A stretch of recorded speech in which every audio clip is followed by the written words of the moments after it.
Hello everyone, welcome to सरकारी add once again. तो इस वीडियो में जो है मैं आप सभी के साथ एक इंपॉर्टेंट डिस्कशन करने वाला हूं जो कि एम्स बीएससी नर्सिंग और पैरामेडिकल की ओपन राउंड की काउंसलिंग से रिलेटेड होने वाला है। तो बेसिकली इस वीडियो में हम लोग बात करने वाले हैं जो आपकी ओपन राउंड की काउंसलिंग है उसका जो रजिस्ट्रेशन प्रोसेस है उसको स्टेप बाय स्टेप कैसे करना है। ठीक है, तो इस वीडियो में जो है मैं आप सभी को जो भी उसके इंपॉर्टेंट पॉइंट्स हैं रजिस्ट्रेशन के और पूरा जो प्रोसेस है स्टार्टिंग से लेकर एंड तक वो कैसे करना होगा उस पर जो है मैं आपको डिटेल में सभी पॉइंट्स अच्छे से एक्सप्लेन करने वाला हूं। तो आप सभी से रिक्वेस्ट है कि आप वीडियो को प्लीज एंड तक देखना और उसके बाद जो है आप अपना रजिस्ट्रेशन कर लेना ताकि आपको कोई भी डाउट ना रहे। ठीक है, और साथ ही यहाँ पर एक मैं बात बता दूं, बहुत सारे कैंडिडेट्स ने अगर मेरी इससे प्रीवियस वाली वीडियो नहीं देखी तो उसमें मैंने बता दिया था कि अगर आपको जो है इनवैलिड शो कर रहा है, आपका इनवैलिड लॉगिन क्रेडेंशियल इस तरीके का मैसेज पॉपअप हो रहा है जब आप ओपन राउंड की काउंसलिंग के लिए वहां पर पासवर्ड जनरेट कर रहे हो या फिर साइन अप करने की कोशिश कर रहे हो, तो देखो उसका रीजन ये है, मैंने प्रीवियस वीडियो में बता दिया था कि वहां पर जो है आईएनसी के रूल के अकॉर्डिंग जो है मार्क्स का क्राइटेरिया इस बार एप्लीकेबल कर दिया गया है। प्रीवियस ईयर ये क्राइटेरिया जो है मैंडेटरी नहीं था लेकिन इस साल से क्राइटेरिया मैंडेटरी हो गया है।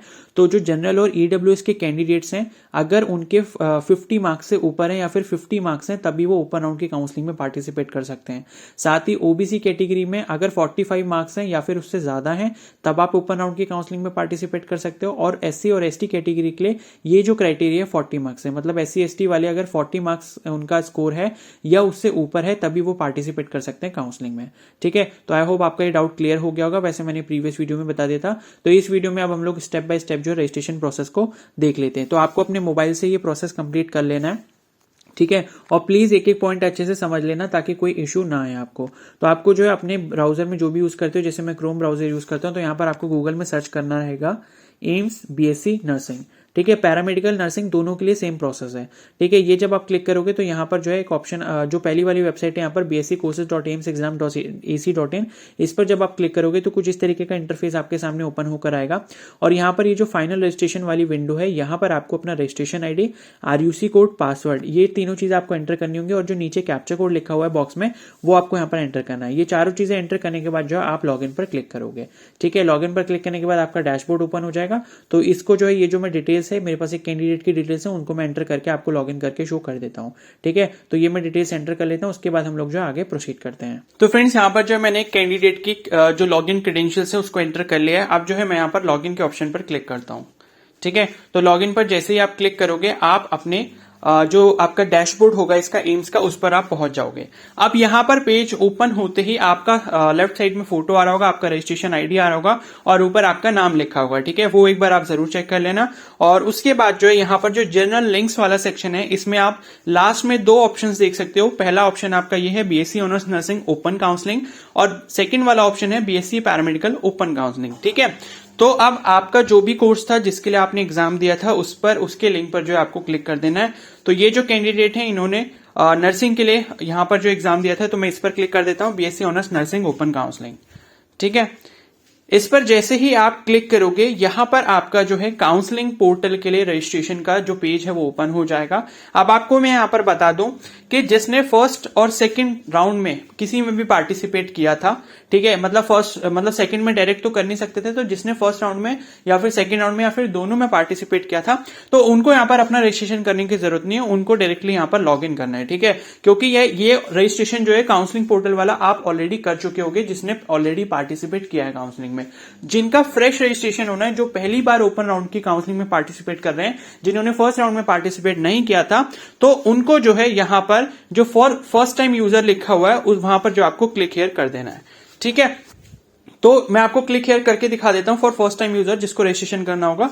तो रजिस्ट्रेशन करने के लिए आप क्या करोगे, यहां पर अपना रजिस्टर्ड ईमेल आईडी और या फिर मतलब जो भी आपका ईमेल आईडी या फिर जो रजिस्ट्रेशन आईडी है वो आपको यहां पर एंटर करना होगा और गेट पासवर्ड पर क्लिक करना होगा। ठीक है, तो मैं एक बार ये जो है करके दिखा देता हूं आपको। तो मैं यहां पर यूजर आईडी डाल लेता हूं, उसके बाद गेट पासवर्ड पर क्लिक करता हूं। ठीक है, तो फ्रेंड्स यहां पर जो मैंने कैंडिडेट की जो रजिस्ट्रेशन आईडी थी उसको एंटर कर दिया। आप ईमेल आईडी को भी एंटर यहां पर कर सकते हो। ठीक है, तो मेरे हिसाब से जो है ओपन राउंड के लिए सभी को शायद जो है न्यू रजिस्ट्रेशन करना होगा, ठीक है। जिन्होंने फर्स्ट राउंड में भी किया था या सेकंड राउंड में रजिस्ट्रेशन जो भी किया था फर्स्ट राउंड में करना था, तो उन कैंडिडेट्स को भी शायद नया रजिस्ट्रेशन करना पड़ेगा, क्योंकि अगर आप शायद ओल्ड वाला पासवर्ड अगर आप एंटर करते हो तो अगर वो आपको ऐसा बोलता है कि ये पासवर्ड गलत है तो आप बेसिकली ऐसे ही कर लेना, मतलब नए तरीके से इसमें साइन अप कर लेना, ठीक है। तो रजिस्ट्रेशन आईडी जब आप यहाँ डालोगे तो गेट पासवर्ड पर आपको तब क्लिक करना है जब आपने ऑलरेडी रजिस्टर कर लिया है और आप पासवर्ड भूल चुके हो। और अगर वो बताता है कि गेट पासवर्ड पर क्लिक करने पर बताता है कि यू आर नॉट रजिस्टर्ड, तो फिर आपको जो है साइन अप पर क्लिक करना पड़ेगा, ठीक है। तो ये जो कैंडिडेट है इन्होंने ऑलरेडी फर्स्ट राउंड में पार्टिसिपेट किया था, लेकिन फिर भी यहाँ पर जब मैंने ये डिटेल्स डाली, मतलब ये यूजर आईडी डाली, तो उसके बाद भी वो साइन अप करने को ही बोल रहा था, ठीक है। तो हो सकता है कि सभी कैंडिडेट्स को ओपन राउंड के लिए एक फ्रेश रजिस्ट्रेशन करना पड़े, ठीक है। तो हो सकता है पुराना वाला पासवर्ड उनका काम ना है। तो यहाँ पर जो है मैं साइन अप पर क्लिक कर देता हूं। तो जैसे ही मैं यहाँ पर साइन अप पर क्लिक करूंगा, यहाँ पर कैंडिडेट की इन्फॉर्मेशन आ जाएगी यहाँ पर, ठीक है। आपका नाम आ रहा होगा, रोल नंबर होगा, ईमेल आईडी होगी और आपका मोबाइल नंबर होगा।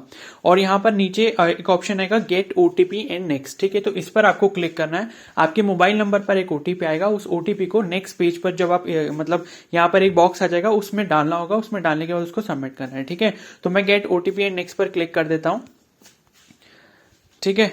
तो ये मैंने क्लिक कर दिया और अब ये प्रोसेस हो रहा है। अब यहाँ पर एक मैसेज जो है फ्लैश हुआ है कि OTP has been sent on your registered mobile number and registered email ID, ठीक है। तो जो भी आपकी ईमेल आईडी होगी या फिर जो रजिस्टर्ड मोबाइल नंबर होगा उस पर आपका ओटीपी आ गया होगा। तो मैं ओके पर क्लिक कर देता हूँ। अब यहाँ पर एंटर ओटीपी का एक बॉक्स आ गया है, इसमें मुझे वो ओटीपी डालना होगा जो नंबर या फिर ईमेल आईडी पर आया है, दोनों पर ही सेम होगा, ठीक है। तो वो ओटीपी आप वहां से चेक कर लेना, भले आप ईमेल आईडी से करो या फिर मोबाइल नंबर से करो। वो चेक करने के बाद यहाँ पर नीचे एक ऑप्शन आ रहा है वैलिडेट एंड नेक्स्ट का, तो इस पर आपको क्लिक करना होगा, ठीक है। और एक रीसेंट ओटीपी का आ रहा है, इनकेस आपका ओटीपी नहीं आया है तो आप रीसेंट ओटीपी पे क्लिक करके दोबारा से ट्राई कर सकते हो। और ओटीपी आ गया तो ओटीपी डाल के वैलिडेट एंड नेक्स्ट पर क्लिक कर देना, ठीक है। तो मैं ओटीपी को एंटर कर लेता हूं, उसके बाद हम लोग आगे प्रोसीड करते हैं। तो फ्रेंड्स यहाँ पर जो मैंने ओटीपी को एंटर कर दिया, मैं वैलिडेट एंड नेक्स्ट पर क्लिक कर देता हूं, ठीक है। तो जैसे ही ये मैं क्लिक करूंगा यहाँ पे मुझे एक पासवर्ड क्रिएट करना है, ठीक है। तो एक नया पासवर्ड मुझे बनाना पड़ेगा और यहाँ पर जो है 2 बार मुझे सेम वही पासवर्ड एंटर करना है। उसके बाद नीचे एक ऑप्शन है सेव एंड लॉगिन का, ठीक है। तो फिर उस पर क्लिक करने के बाद हम लोग आगे प्रोसीड करेंगे।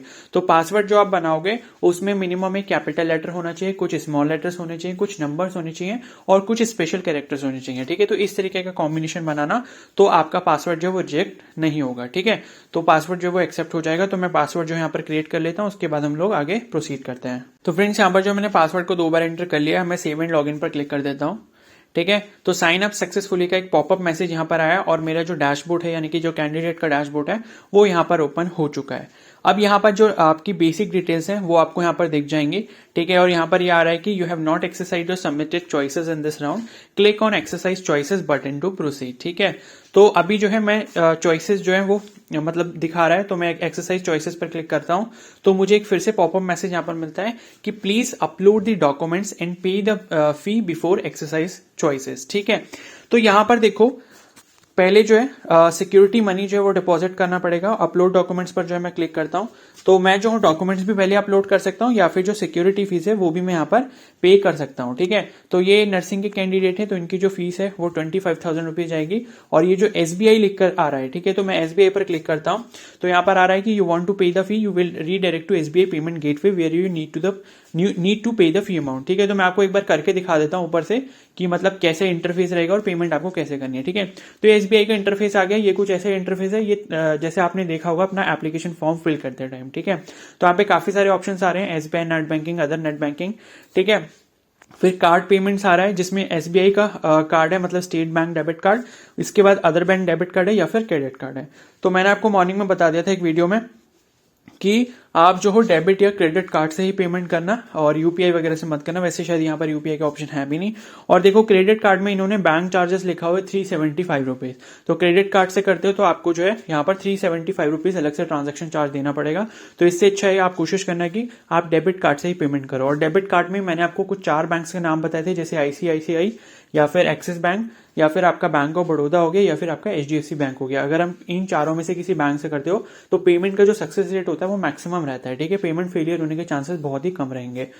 ओके तो आप जो इस पर क्लिक करके जैसे अदर बैंक डेबिट कार्ड्स पर क्लिक करके अगर आपके पास एसबीआई का ही है तो स्टेट बैंक डेबिट कार्ड्स पर क्लिक करना, अदरवाइज अगर आप किसी और बैंक से कर रहे हो तो आप अदर बैंक डेबिट कार्ड्स पर क्लिक करना। तो मैं आपको एक बार क्लिक करके शो कर देता हूं। तो क्लिक करके जैसे ही आप यहाँ पर आओगे तो आपका रेफरेंस आईडी ये सब चीजें आ जाएंगी और 5 मिनट्स रहेंगे यहाँ पर आपको पेमेंट करने के लिए। और कंफर्म पर जो क्लिक करके आपको अपनी कार्ड डिटेल्स वगैरह एंटर करनी होंगी। अगर आपको उससे पेमेंट नहीं कर सकते तो आप किसी साइबर कैफे पे जाके पेमेंट करवा सकते हो। ठीक है, तो इस तरीके से जो आपको पेमेंट पूरी कंप्लीट करनी होगी। और मैं यहाँ पर आपको एक वार्निंग दे देता हूँ पेमेंट से रिलेटेड। जब आप पेमेंट करोगे अपनी कार्ड की डिटेल्स डालोगे, सीवीवी नंबर डालोगे, उसके बाद क्या होगा, एक ओटीपी आएगा आपके नंबर पे। वो ओटीपी एंटर जब करोगे, पेमेंट के लिए सबमिट करोगे, तो पेज को प्लीज पूरा ओपन होने देना। पेज लोड होने में टाइम लगता है, ठीक है, उसको रिफ्रेश या बैक मत करना। और अगर आप ऐसा करते हो तो फिर क्या होगा, पेमेंट आपकी बीच में अटक जाएगी, ना आपको अकाउंट में वापस मिलेगी ना वहां पर जाएगी, तो पेमेंट फेल हो जाएगा। ठीक है, तो जो भी पेमेंट का पेज होगा उसको प्रॉपरली धीरे धीरे खोलने देना। जितना टाइम वो लगाता है प्रोसेस होने में, प्लीज उसको उतना टाइम लगाने देना। ठीक है, तो जब तक आपने देखा होगा जब ब्राउजर चल रहा होता है तो उस टाइम पे वो एक सर्कल जैसा घूम रहा होता है, तो उसको पूरा प्रोसेस होने देना, उसके बाद ही नेक्स्ट पेज पर जाना। तो इससे क्या होगा, आपका पेमेंट जो है वो फेल नहीं होगा और पेमेंट जो आपका सक्सेसफुल हो जाएगा। ठीक है, क्योंकि इतना बड़ा पेमेंट है तो आप बार बार अरेंज कर नहीं सकते। तो ऐसा नहीं है कि मतलब अभी जो है 200-400 रुपए हमने एक बार डेबिट करवा दिए तो नहीं हो रहा है तो चलो दोबारा करवा देते हैं। तो ये 25,000 रुपीज का पेमेंट है, तो आप प्लीज इसको बहुत ही केयरफुली करना। ठीक है, तो इस तरीके से अपना पेमेंट कर लेना। उसके बाद हम लोग पीछे चलते हैं वापस। तो वापस जो है मैं एक बार उसी पेज पर जाता हूं जहां से हमने स्टार्ट करा था, मतलब पेमेंट से पहले जो डॉक्यूमेंट्स अपलोड करने थे उसके बारे में मैं आपको इन्फॉर्म कर देता हूं कि कैसे करना है। तो फ्रेंड्स यहाँ पर जो है मैंने वापस लॉगिन करके उसी पेज पर आ गया हूं जो ओपन अकाउंट की काउंसलिंग के लिंक पर क्लिक करके हमें दोबारा से लॉगिन करना था। तो यहाँ पर आप देख सकते हो सिक्योरिटी मनी के बारे में मैंने बता दिया कि किस तरीके से आपको पे करनी है इसकी फीस। उसके बाद जो है आपको अपने डॉक्यूमेंट्स अभी अपलोड करने होंगे। तो डॉक्यूमेंट्स क्या क्या अपलोड करने हैं वो मैं आपको बता देता हूँ। ठीक है, तो यहां पर देखो एक बहुत ही इंपॉर्टेंट चीज लिखी है कि please upload the following certificate mentioned below in PDF format only. तो सिर्फ पीडीएफ फॉर्मेट में ही आपको ये डॉक्यूमेंट्स अपलोड करने होंगे। ठीक है, तो पीडीएफ में कैसे कन्वर्ट करना है, देखो आपको क्या करना है, आपको अपने फोन से अपने डॉक्यूमेंट की पिक्चर क्लिक करनी है। ठीक है, साइबर कैफे से करवाते हो तो वो तो सब कर ही देंगे, लेकिन अगर आपको खुद से करना है तो मैं आपको बता रहा हूं, आप अपने फोन से पिक्चर क्लिक करना। ठीक है, और फोन में काफी सारे फोन्स में डॉक्यूमेंट्स का भी ऑप्शन होता है या फिर कैम स्कैनर वगैरह जैसी एप्स आती हैं, तो उनसे तो डायरेक्टली आप पिक्चर क्लिक करके उसको पीडीएफ में कन्वर्ट करके सेव कर सकते हो। अदरवाइज आप अपने फोन से जो है क्लियर पिक्चर करना क्लिक, और मतलब पिक्चर एकदम क्लियर होनी चाहिए। ठीक है, ऐसा ना हो कि उस पर लाइट पड़ रही है, रिफ्लेक्शन पड़ रहा है या फिर आपकी पिक्चर ब्लर हो गई, तो वो आपका जो रिजेक्ट हो जाएगा, मतलब ये जो ओपन अकाउंट की काउंसलिंग में आपका पार्टिसिपेशन है वो रिजेक्ट कर दिया जाएगा। तो डॉक्यूमेंट्स को एकदम अपलोड जो आपने करना है वो बिल्कुल क्लियर दिखने चाहिए। ठीक है, इस चीज का बहुत अच्छे से ध्यान रखना, वो बिल्कुल भी ब्लर नहीं होने चाहिए। ओके, तो आप क्या करोगे, वो अपने फोन से वो ले लोगे, पिक्चर क्लिक कर लोगे सभी डॉक्यूमेंट्स की। कौन कौन से डॉक्यूमेंट्स लिखे हैं, जैसे कि पहला आपका 10th का पासिंग सर्टिफिकेट और जिसमें आपकी डेट ऑफ बर्थ भी होगी। ठीक है, दूसरा हो गया आपका 12th का क्लास की मार्कशीट। ठीक है, 12th क्लास की मार्कशीट। उसके बाद आपका एडमिट कार्ड। ठीक है, उसके बाद आपका एक्सेप्टेंस ऑफ रिजाइनेशन और सीट सरेंडर लेटर, इसको छोड़ दो, ये मैंडेटरी नहीं है। ठीक है, जिसके ऊपर ये रेड कलर का स्टार बना हुआ है, इन्हीं सब डॉक्यूमेंट्स को अपलोड करना जरूरी है। बाकी ये रिजाइनेशन या सीट सरेंडर लेटर क्या है इसके बारे में मैं आपको कल बता दूंगा। ठीक है, बाकी जब तक अपना पूरा काम कर लेना। चॉइस लॉक करनी है तो कल रात तक या परसों सुबह तक कर लेना, क्योंकि 19 तक का टाइम है, तो इतनी जल्दबाजी करने की जरूरत नहीं है। ठीक है, ये रिजाइनेशन सीट सरेंडर लेटर क्या है वो मैं आपको बता दूंगा। ओके, उसके बाद है कास्ट सर्टिफिकेट इफ एनी। तो अगर आपका कास्ट, मतलब आपने जो भी एप्लीकेशन फॉर्म में फिल करी थी, जैसे ओबीसी, ईडब्ल्यूएस, एससी, एसटी, तो जो भी आपका कैटेगरी था उसका आपको कैटेगरी सर्टिफिकेट यहां पर अपलोड करना होगा। ठीक है, तो आप क्या करोगे, इन चारों ही डॉक्यूमेंट्स की आप फोटो ले लोगे। तो फोटो जो आपकी होती है, जो आप पिक्चर क्लिक करते हो अपने कैमरा से, उसका जो फॉर्मेट होता है वो आपका जेपीजी या फिर पीएनजी फॉर्मेट होता है। ठीक है, तो आप बेसिकली करना क्या, बेसिकली मतलब जेपीजी फॉर्मेट ही होता है सभी मोबाइल्स में। तो आप क्या करोगे, गूगल पे सर्च करोगे कन्वर्ट जेपीजी टू पीडीएफ। ठीक है, इतना जब आप क्लिक मतलब सर्च करोगे तो वहां पे बहुत सारे लिंक आ जाएंगे। जैसे कुछ वेबसाइट के मैं आपको नाम बताता हूँ, ilovepdf.com एक वेबसाइट करके है, तो उस पर आप चले जाना। उस पर जाने के बाद जो वहां पे आपसे बोलेगा कि अपलोड योर फाइल, तो आप क्या करना, एक एक पिक्चर करके उसको अपलोड करना। तो अपलोड योर फाइल पर क्लिक करा, आपकी गैलरी में चला जाएगा वो। ठीक है, गैलरी को ट्रांसफर कर देगा, फिर एक पिक्चर अपलोड करना। जैसे आपने 10 का पासिंग सर्टिफिकेट सेलेक्ट कर लिया, अब सेलेक्ट करने के बाद डन हो गया। डन करने के बाद क्या होता है, वो फाइल आपकी अपलोड होगी, और अपलोड होने के बाद आपके पास ऑप्शन आ जाएगा डाउनलोड पीडीएफ का, तो उसको डाउनलोड कर लेना। एक डॉक्यूमेंट की पीडीएफ आपकी रेडी हो गई और वो गैलरी में सेव हो जाएगी। इसी तरीके से अपने चारों डॉक्यूमेंट्स की जो पीडीएफ है वो डाउनलोड कर लेना अपनी गैलरी में। उसके बाद यहाँ पर जो है एक एक करके उन सभी को अपलोड कर देना। ठीक है, तो डॉक्यूमेंट्स को जो अपलोड करना है वो काम जो है बहुत ध्यान से करना, बहुत केयरफुली करना।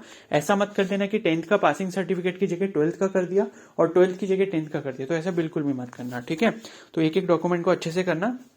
और उसको करने के बाद जो है जब आप सारी फाइल चूज कर लोगे एक एक करके, तो उन फाइल के यहाँ पर नाम भी आपको शो हो जाएंगे। और ये सब करने के बाद जो है यहाँ पर नीचे अपलोड डॉक्यूमेंट्स का जो ऑप्शन आ रहा है इस पर आप क्लिक कर देना। ठीक है, क्लिक कर दोगे आपके डॉक्यूमेंट्स अपलोड हो गए।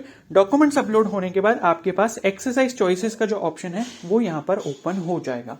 तो ये जब दोनों आप काम कर लोगे, डॉक्यूमेंट अपलोड करने वाला और सिक्योरिटी फीस पे करने वाला, तो आपका क्या होगा, चॉइसेस वाला ऑप्शन ओपन हो जाएगा। चॉइसेस के ऑप्शन पर क्लिक करोगे, आपकी सभी चॉइसेस वहां पर ओपन होकर आ जाएंगे। अब चॉइसेस को किस प्रेफरेंस में रखना है ये मैं ऑलरेडी इस पर एक वीडियो बना चुका हूं। ठीक है, एक बार मैं फिर से बना दूंगा वीडियो, उसमें आपको अच्छे एक्सप्लेन कर दूंगा कि पहले नंबर पे कौन से रखें, दूसरे पे कौन से रखें, आप कितने मार्क्स है तो आपको क्या ऊपर रखना चाहिए, क्या नीचे रखना चाहिए, ये मैं आपको कल एक वीडियो में बता दूंगा। ठीक है, तो वो आप एक बार देख लेना। बाकी आपने चॉइसेस फिल कर ही लिए, लेकिन लॉक मत करना प्लीज, परसों तक लॉक मत करना, ये मैं बार बार आपसे बोल रहा हूँ। ठीक है, तो इस तरीके से आपका पूरा काम यहाँ पर हो जाएगा। आई होप आपके सभी डाउट्स क्लियर हो गए हैं। और बाकी जिसका इनवैलिड बता रहा है उसका मैं ऑलरेडी रीजन बता भी चुका हूँ कि इनवैलिड क्यों बता रहा है, क्योंकि आपके मार्क्स कम है। और इस बार जो है आईएनसी के रूल के अकॉर्डिंग, यानी कि इंडियन नर्सिंग काउंसिल के जो स्ट्रिक्ट गाइडलाइंस हैं उसके अकॉर्डिंग जो है मिनिमम क्राइटेरिया रख दिया गया है कि जनरल या ईडब्ल्यूएस कैटेगरी में आपको मिनिमम 50 मार्क्स चाहिए, ओबीसी कैटेगरी के लिए 45 मार्क्स चाहिए और एससी और एसटी कैटेगरी के लिए मिनिमम 40 मार्क्स चाहिए। तभी आप जो है काउंसलिंग के लिए एलिजिबल हो, तभी ओपन राउंड की काउंसलिंग में पार्टिसिपेट कर सकते हो। ठीक है, तो आई होप आपको सारी इन्फॉर्मेशन जो है अच्छे से क्लियरली समझ आ गई है। इस वीडियो को हम लोग यहीं पर एंड करते हैं। तो अगर ये वीडियो हेल्पफुल रही तो प्लीज को जरूर लाइक कर देना, चैनल पर नए हो तो सब्सक्राइब कर लो और बेल आइकन को प्रेस कर लो। इसके रिगार्डिंग जो भी फ्यूचर में अपडेट्स आएंगे उसके बारे में मैं आपको टाइम टू टाइम इन्फॉर्म करता रहूंगा। Okay, so thank you and have a nice day.